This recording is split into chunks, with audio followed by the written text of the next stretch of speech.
Assalamu alaikum viewers and subscribers. Today we have a very long set of information to share with you. I was finally be able to obtain a lot of news media somewhere where we are not allowed from our location as in Pakistan to be able to do that and access information. We were blocked out of it. For example, ABC News in the States, they block us. So I've been able to get past a lot of that, so I have some information to share with you. We're going to focus on three things: Afghanistan, and we're going to focus on Ukraine. Very crucial, very crucial. And I will explain how Ukraine will affect our region and us. And the third point we're going to talk about is India. India suffered a lot of humiliation just recently in a congressional report. So we'll talk about that. And how much the Indians like our 27th Amendment. I mean, some of our inside here don't like it, but our enemy does not like the 27th Amendment. So, excuse me, because there's a lot of mod to be covered. First, I would like to bring you some interesting news. And that is, there was an Indian jet in Dubai where we also had our video. This is Dubai air show. Our GF Thunder was there, and our Indians had their equipment with us. Now it's going very good, and this is what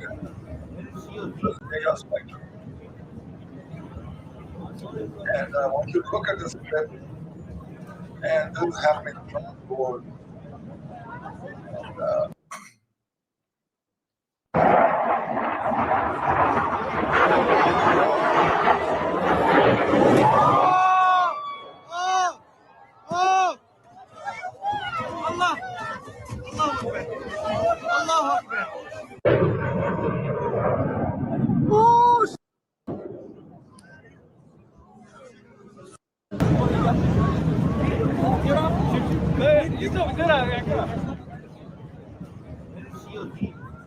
Now we'll get back to our program.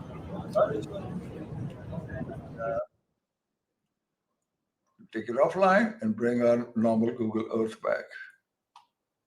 Anyway, so we'll start first with the what has happened inside our state. There were two terrorist attacks. One was the in our High Court building. The guy was originally going down to Peshawar Road. He did not been able to detonate himself, and so he came back. Apparently got a suicide vest from a graveyard in Peshawar, and there was a mob of terrorists and brought him back. Now, one thing to remember, all of these guys are Afghani nationals. Also, the guys who attacked Wana Cadet College also were Afghanis. And I'm going to give you some of the details.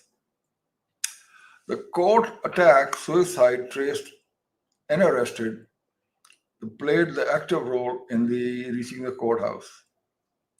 His arrest is a key breakthrough. Also, in the Cadet College Wana were also Afghan citizens. Those guys themselves said that their attack was planned inside Afghanistan.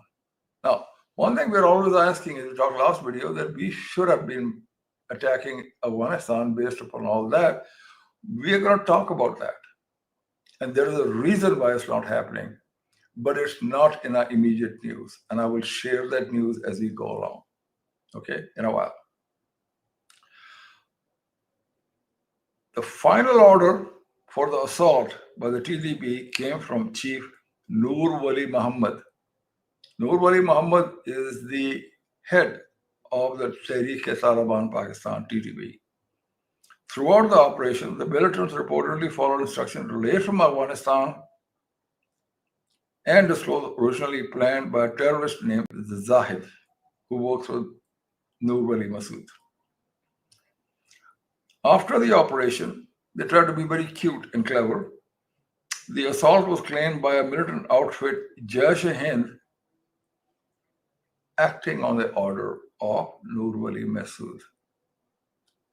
Intercepted, taped. So there is absolutely no doubt that this Noor Wali character is operating for Afghanistan, and all the planning and the support is coming from there. Now, now 4 members of this TTP have been arrested in the Islamabad blast, this week. In a joint operation conducted by the IB Intelligence Bureau and the Counterterrorism Department, 4 members of the TTP, which is also called Fitna Khawaraj, terrorists involved suicide at the judicial complex G11, have been apprehended. They said that the handler of a suicide bomber identified as Sajidullah alias Sheena confessed that the TTP commander Sayyidur Rahman alias Dadullah contacted him through the Telegram app to carry out a suicide attack in Islamabad and cause maximum casualties of law enforcement. Apparently, in this case, he missed the law enforcement and he just killed a lot of civilians and lawyers.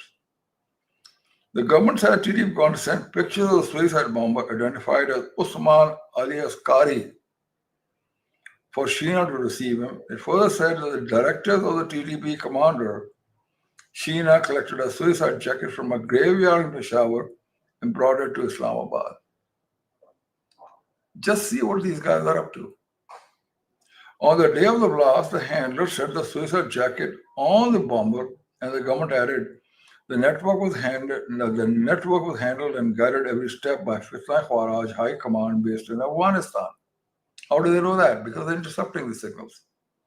The entire cell involved, including his commander and 3 other members, have been arrested. Investigations are continuing, and more allegations than arrests are expected. Interestingly, Sajidullah and Sheena, the handler of the suicide bomber, confessed he's in custody. Convex Group Commander Sayyidur Rahman alias Dadullah, based in Afghanistan, serving a TTP intelligence chief. Here we got another information.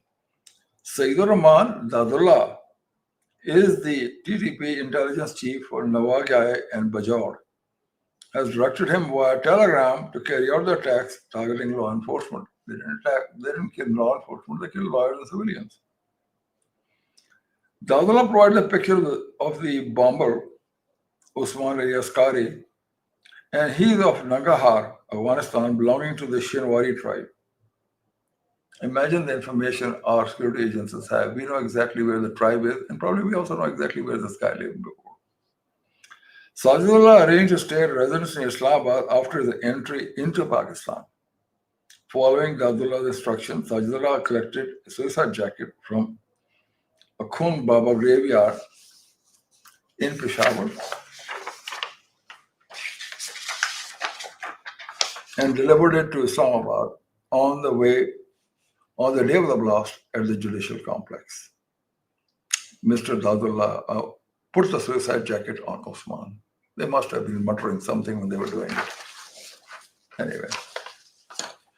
Now let's look at the current situation. Why are we not taking action against these Fitna Khawaraj? Now,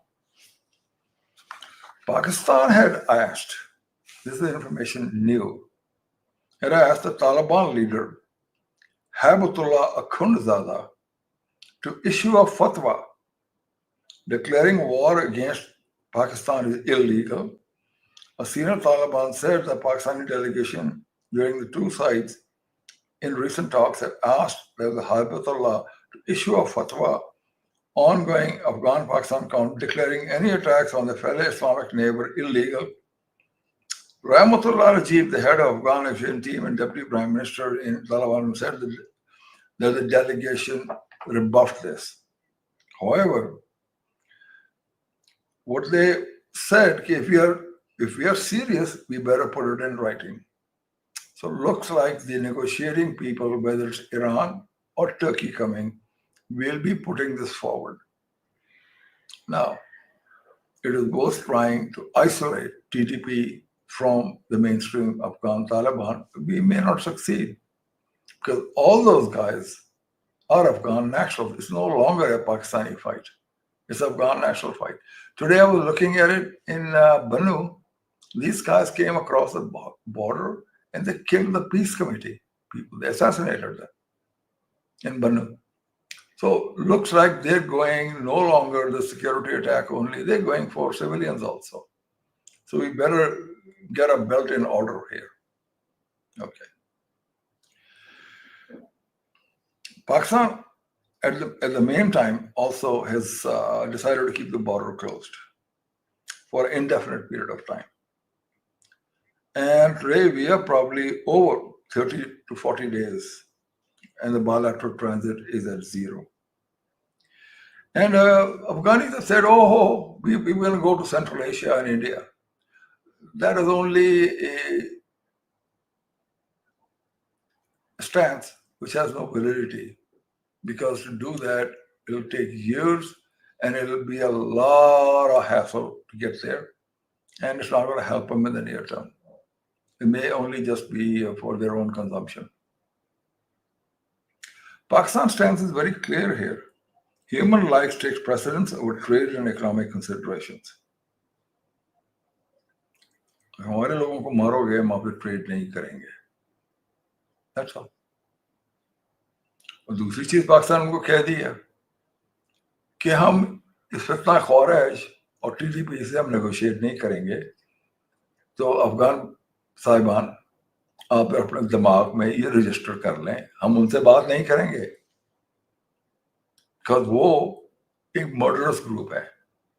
हम BLA से बात नहीं करेंगे, वो एक murderous group है, वो आता ही नहीं है इन कैटेगरी में उनसे बात की जाए.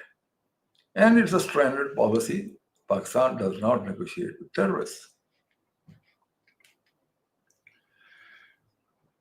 दूसरा है, the decision aligned with Pakistan of stopping this trade to Kabul on the Foreign Office or Tahir Hussain Andarabi drew a clear red line, ruling any meaningful trade or economic in Afghanistan unless a Taliban regime acts decisively against the groups targeting Pakistan.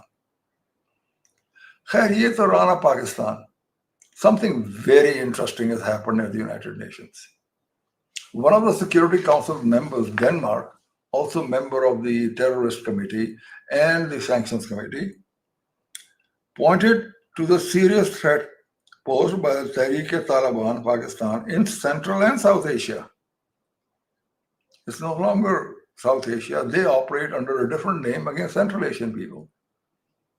I mean, they say there are about 6,000 to 7,000 of these characters running around in Afghanistan. And they say, this is Danish authorities, that outfit is receiving logistical and substantial support from the de facto authorities. De facto authorities mean Taliban. In the capacity of the chair of the Security Council, Danish Safir was saying, ISIL Daesh Al-Qaeda Sanctions Committee, Denmark raised these concerns while briefing the United Nations Security Council held in New York on Wednesday. Sandran Jensal Lahiri told the UN Security Council that the TTP, with its approximately 6,000 fighters, is another serious threat coming from the region, receiving both logistical and substantial support from Taliban. But she also said the ISIL Khorasan is one of the most serious threats in Central and South Asia, or at least 2,000 fighters under a guy named Sanaullah Ghafri. They continue to target Shia communities and de facto Afghan authorities and foreign nationals. There's no end to these characters, what they do. I mean, this is kind of something which was new to me from this information.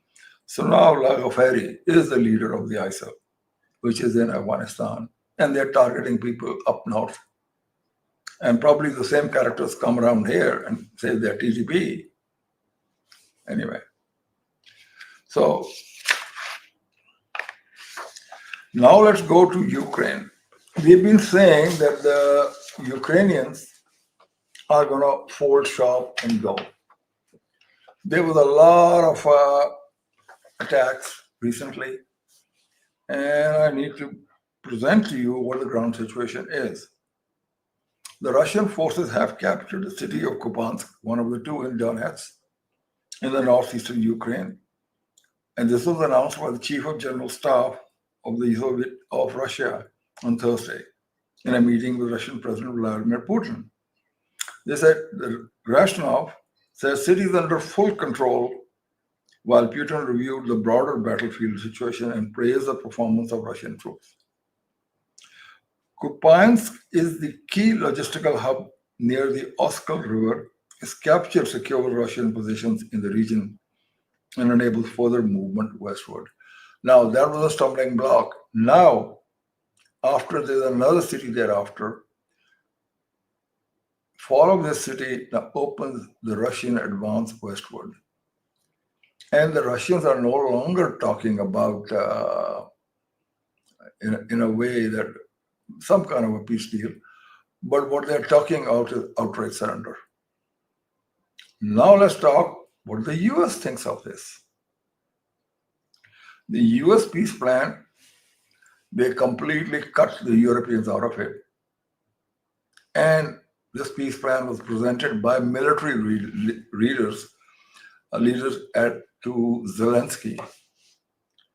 And Mr. Witkoff has gotten the boot, who was sympathetic to Ukraine.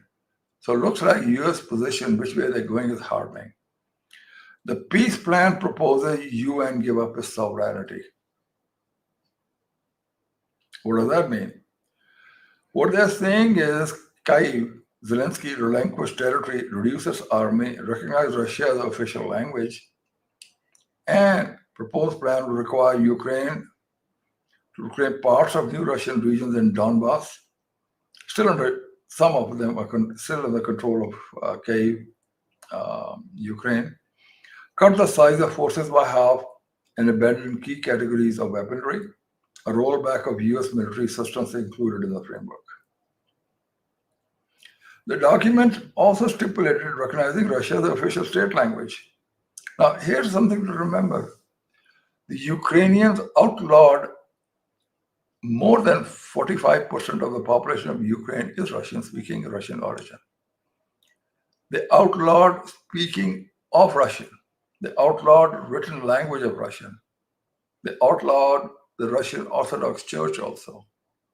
You couldn't speak inside your own home to your Russian wife being a Russian. So what they're saying is, state language should be Russian, and granting official status to the Ukrainian Orthodox Church, which is the largest denomination in the country, because it's Russian Orthodox Church, it's also called. Zelensky's government has cracked down over its historic ties and violating the rights of native Russian speakers, who make up the significant share of population, citing as one of the root causes of the conflict. Obviously, these Ukrainian people who Russians accuse of being Nazis, they are really discriminating against Russians in Ukraine. And that's what started part of the conflict. Kremlin spokesman Dmitry Peskov did not confirm the proposal and said that there is nothing new in the Russian talks beyond what was discussed between Russian President Putin and Trump in Alaska. So it looks like it's not a new plan. I think it's been on the works. But one of the things to remember in this one again is Europe is no longer a geopolitical player. US does not recognize it as such. So a lot of countries are losing geopolitical status in this conflict, like Ukraine, like Arabs, they're not geopolitically that important anymore. Like India, it's cut to size now, geopolitically. I mean, after their aircraft bombed out or crashed in Dubai, I don't think anybody's going to take seriously buying Tejas aircraft, which they've been running around with GE engines. Okay.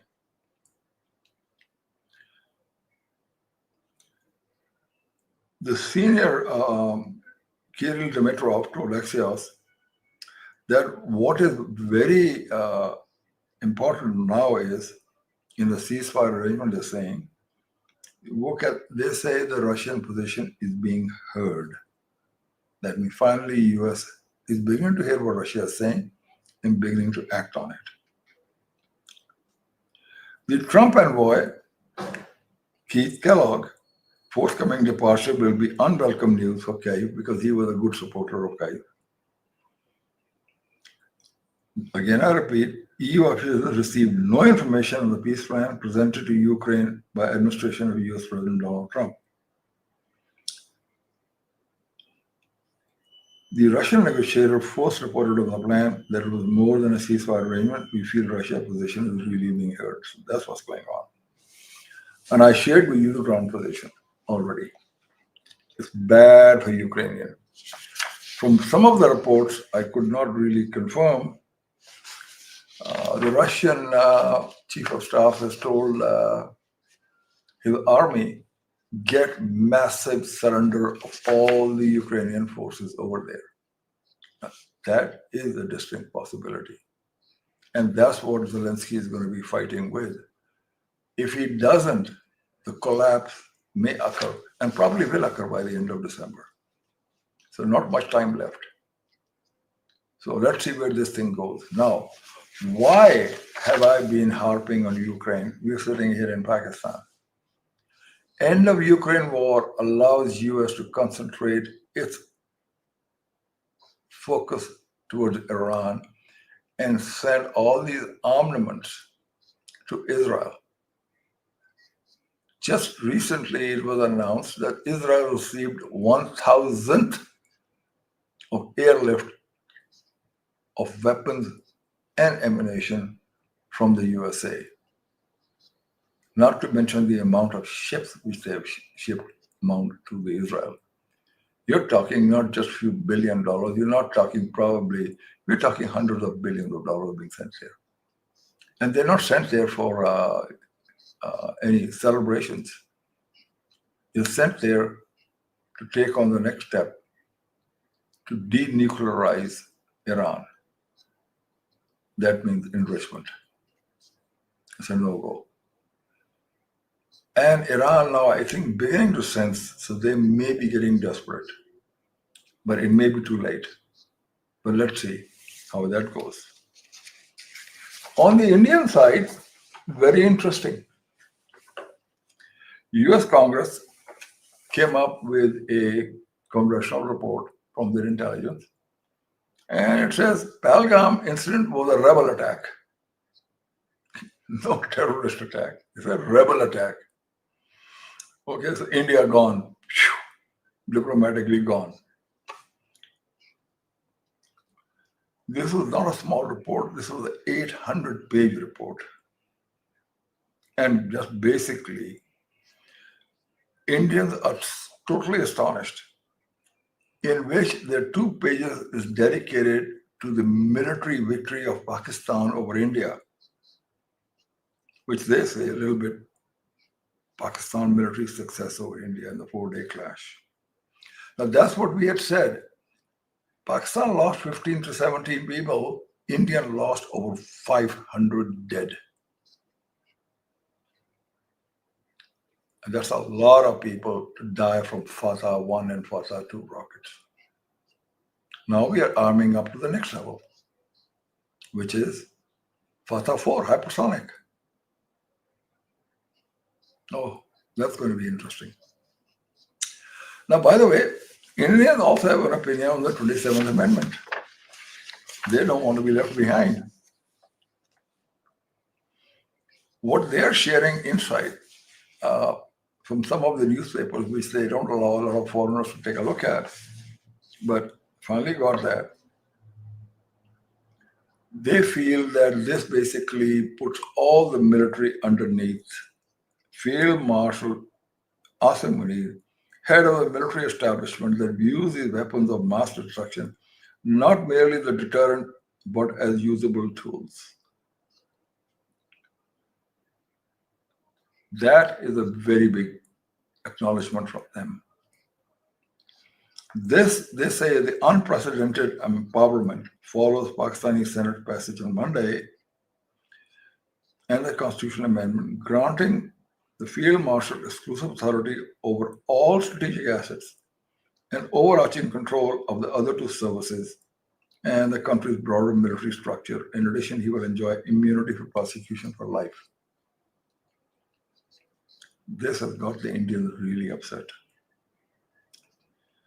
They say his worldview infused with religion and military pride is expected almost certainly shape his command and control structure over Pakistan's nuclear arsenal, fostering a profound implication not just for India but for the region and global stability.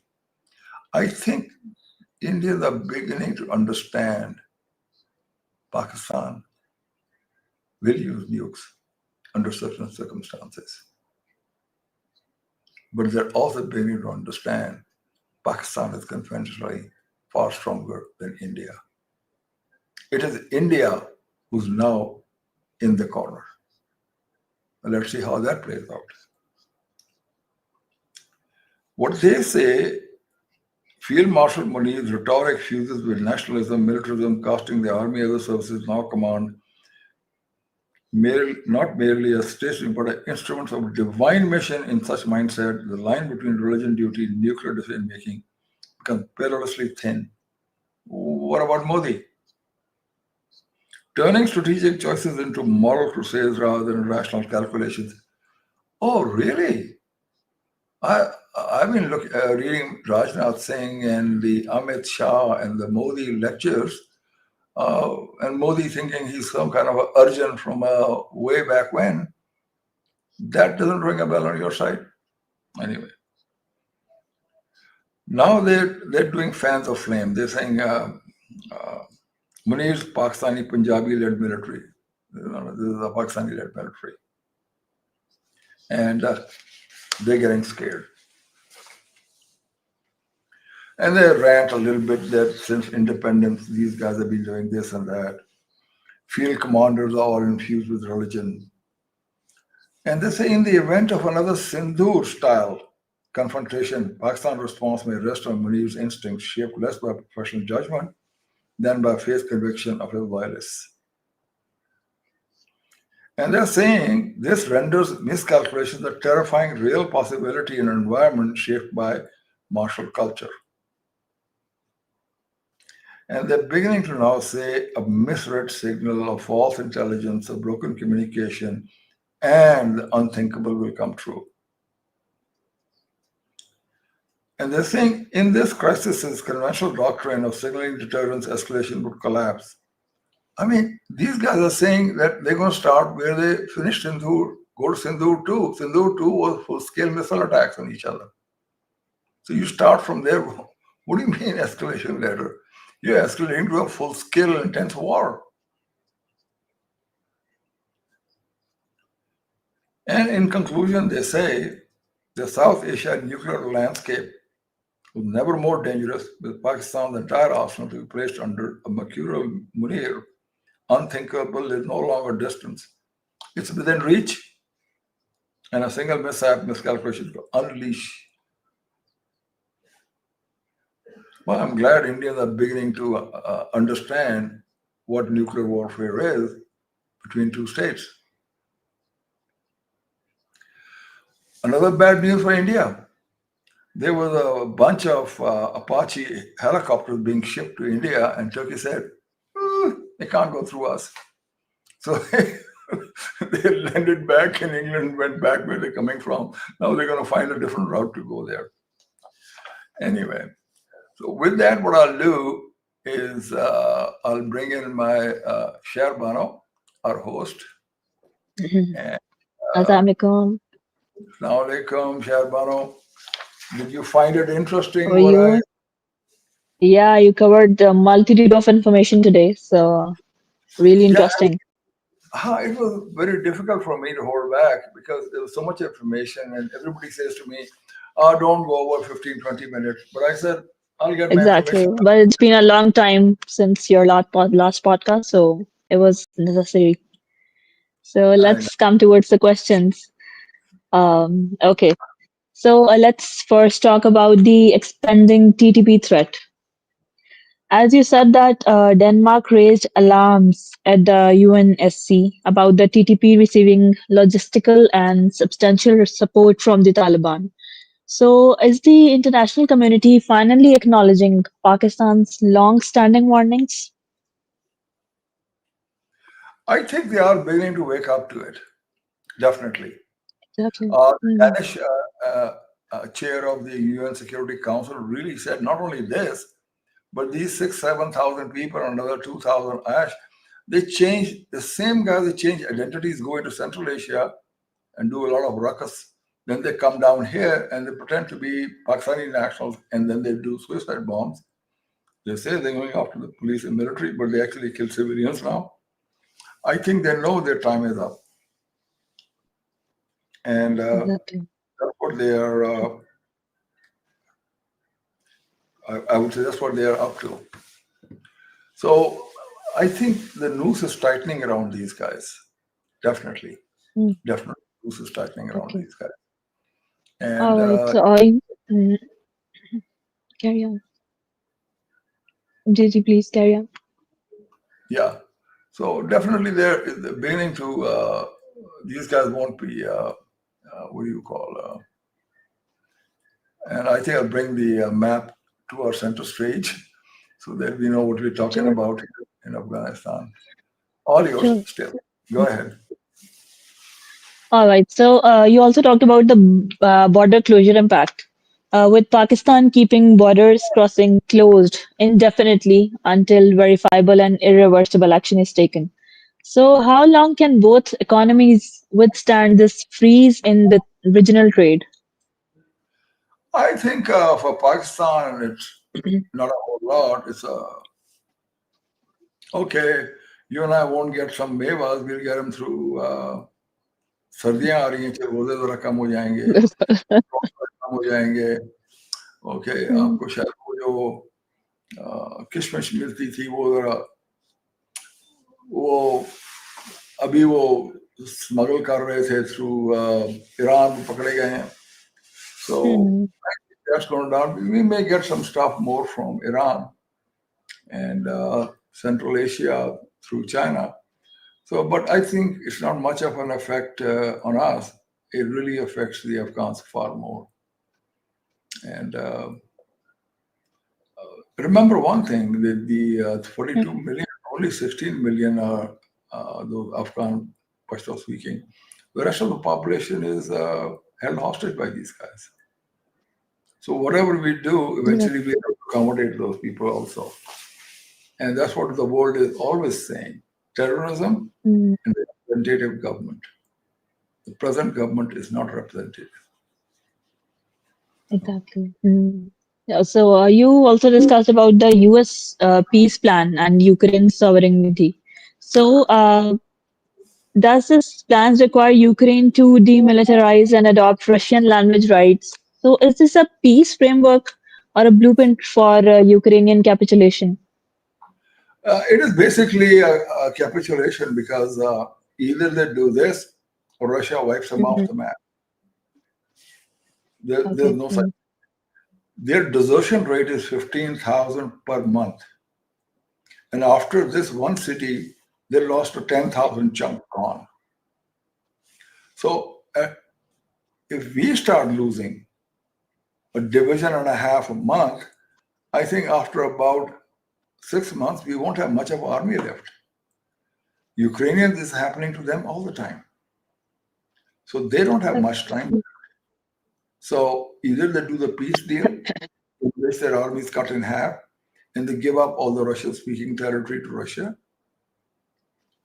and basically no NATO, no other bullshit, and the language they're saying is going to be Russian. Russians will let them live. Mm, There's no problem. But if they don't, the Russians are going to just come in, and that's going to be. And you don't want to get conquered by Russian troops. It's one thing I really exactly. won't recommend Ukrainians to go that route. A lot of upset people in Europe, probably a lot of upset people in states. But I think Trump wants to get out of this quagmire. It's a war which should not have happened. Exactly. But it did happen Mm, because one side miscalculated. They thought Russians will fold very exactly. quickly, but miscalculation. You look at Russian Uh, history, they don't fold. They don't fold. I mean, they didn't no. fold Napoleon, they didn't fold with Germans. And if these guys had not fought the Germans, the war might have gone a different route. World War II, I'm talking about. So Mm, Russians really don't give up when they're fighting around their own territory. And for them, Ukraine is Russian territory. all right. So let's talk about another perspective that shared that Field Marshal Asim Munir and the nuclear stability.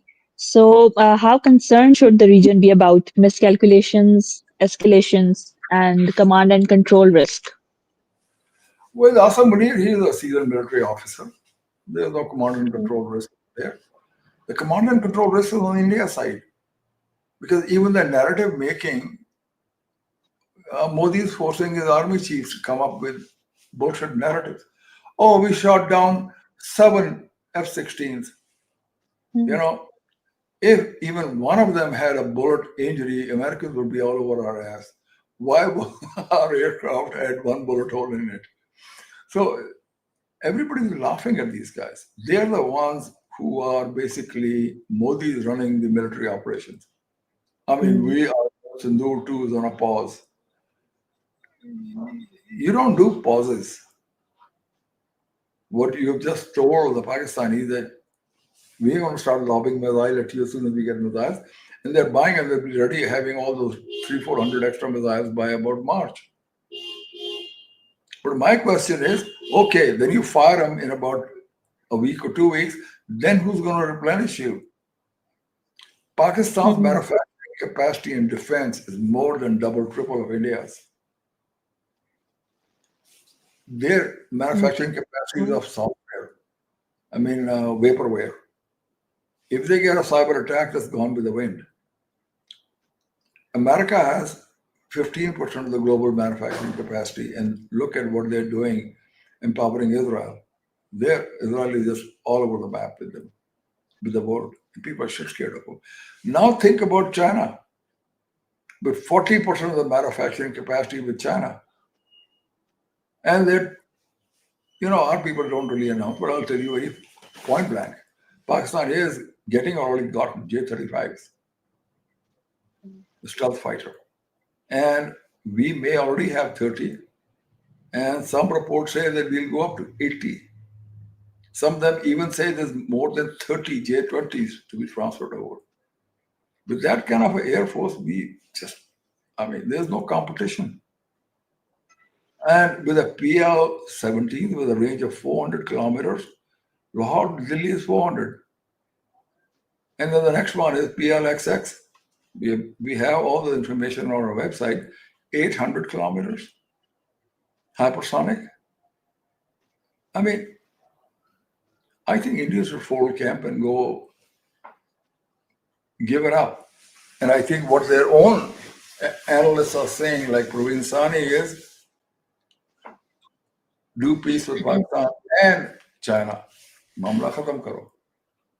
But now, peace with China and Pakistan means they have to get out of Kashmir. They have to get out of Arunachal Pradesh.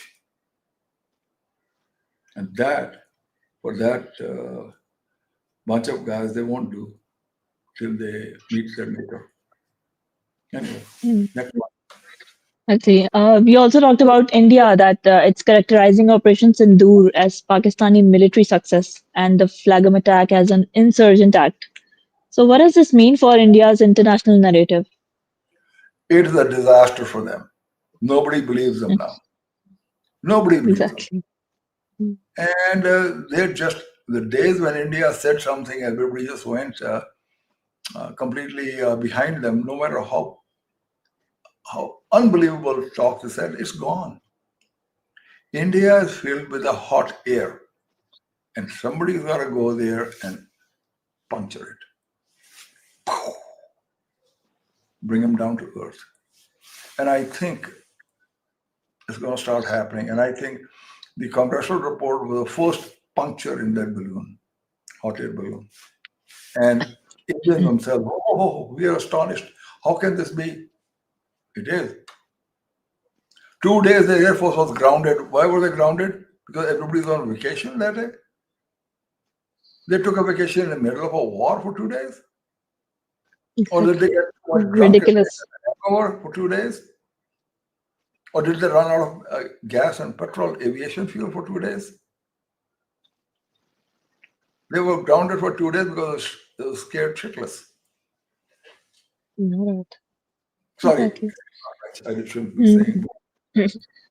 No problem. So, also talking about the two-front pressure on Pakistan. Pakistan is claiming that it's fully prepared for a two-front war against both India and Afghanistan, We're especially amid rising TTP attacks and yeah, border closures. preparing for How it. you comment about that? Of course, facing Afghanistan, the Southern Corps and the 11th Corps, which is about 40,000 troops on the front line and another 30, 40,000 behind them.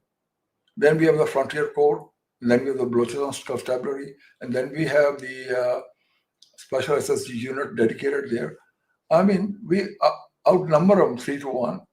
We control the air superiority completely. We have intelligence from every side coming into us. And that's what Khawaja Asif said. You want to go back to the caves and stop there? You're welcome to do it. So it won't last long. India is not going to fight for them, not till April next year.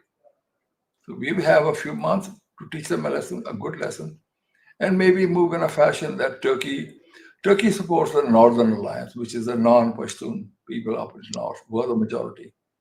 Maybe Turkey comes in and then they do a representative government, maybe have hold elections and get these jokers out of the picture. I mean, what Afghanistan is saying is a joke now, and a very lethal Exactly. joke. And they should just stop it, finish with it. Nobody wants that anymore. The days are gone. It's the same with India. The geopolitically becoming significant. Europeans are getting insignificant geopolitically. Arabs are getting geopolitically insignificant.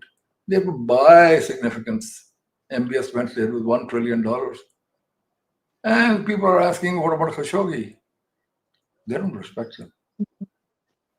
They may have money, but the respect is very tough. And Trump had to say to the newspaper, how dare you insult my guest with a question like that? So he just wants their money. And they got the F-35s, but without the bells and whistles, no more than just a stealth fighter flying around. They may use it, but I don't think they will have much of a choice. Maybe they use it Exactly. as a prayer, but they're no match for the Israeli F-35I. Right. Israeli F-35I is a very improved version of electronic warfare, everything. So, and people ask, what about our defense treaty? Our defense treaty is the only treaty keeping Israelis at bay. And I think Israelis know it. So, So, thanks for elaborating the points and information. So, all yours. Thanks for answering my questions. thank you, Sherbano. It was always a pleasure having you over. And Same we here. will do it more often now. And I think the next one we'll focus on a couple of things. One of the things we'll try and get an estimate next time we're going to go, what is Pakistan going to get in terms of MQ-19s, HQ-19, HQ-29, J-35s, KJ-600.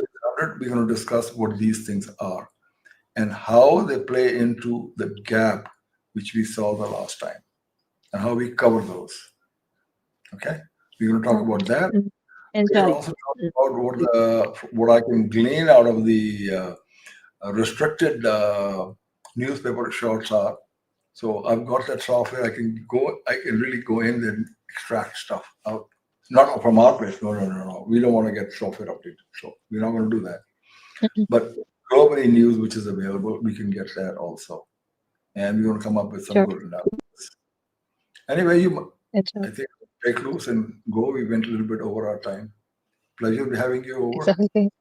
and All right. thank you. Thank you. Signing Allah off. Allah Hafiz. Hafiz.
Three,